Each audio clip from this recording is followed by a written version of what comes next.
Yo vengo a hablaros de algo que ha sido imprescindible para conseguir el logro conseguido por el gobierno de Mariano Rajoy, que es sacarnos de la crisis y llevarnos hacia el camino de la recuperación económica.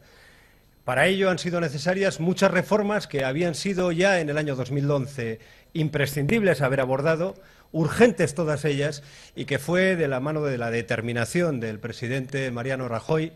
cómo se fueron llevando a cabo todas ellas. Y una fundamental, una muy esperada, una necesaria, era la reforma de las administraciones públicas. Una reforma de las administraciones públicas que nace de un concepto que el gobierno de Mariano Rajoy tuvo muy claro desde el primer momento, y es que las administraciones públicas son un instrumento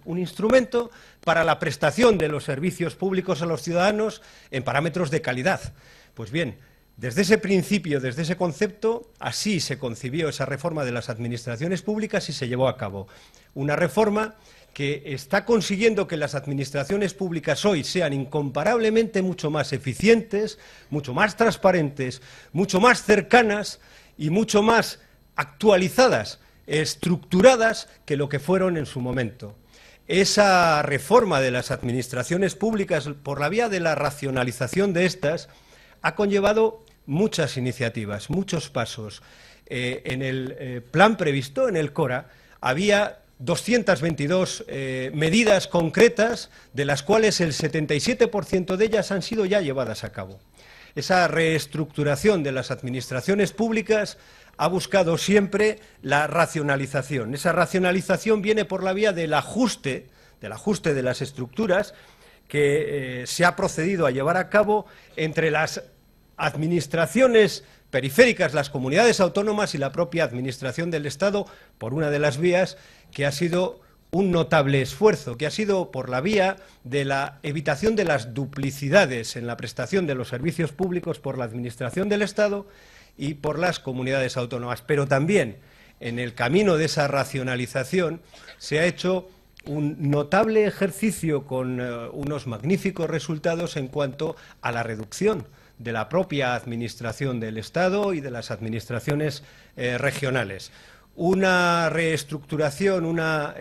racionalización que ha conllevado una reducción notable que se cifra, se cuantifica nada más y nada menos que en un ahorro de 30.000 millones de euros por la mano de la reducción de cerca de 3.000, concretamente son 2.297 entes públicos y empresas públicas que han desaparecido de la mano de esta racionalización de la reestructuración de las administraciones públicas. Pues bien, todo esto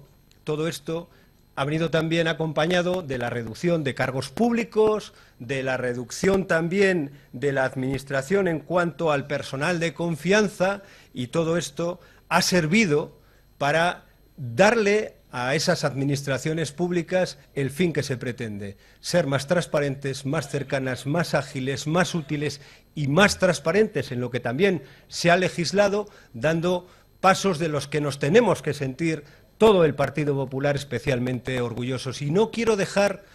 una medida que para las comunidades autónomas, y hablo de Cantabria en particular, y sé que ha sido para todas trascendental, vital para el sostenimiento, para la evitación de muchas comunidades autónomas que estaban al borde de ser intervenidas con déficit de por encima del 4%, como era el caso de Cantabria, y con facturas pendientes de pago con más de 700 días, con facturas guardadas en los cajones por varios cientos de millones de euros en una comunidad autónoma pequeña como la nuestra. Y me refiero al mecanismo de pago a proveedores, que sirvió para actualizar, para agilizar ese pago a los proveedores, a muchas pequeñas y medianas empresas que estaban,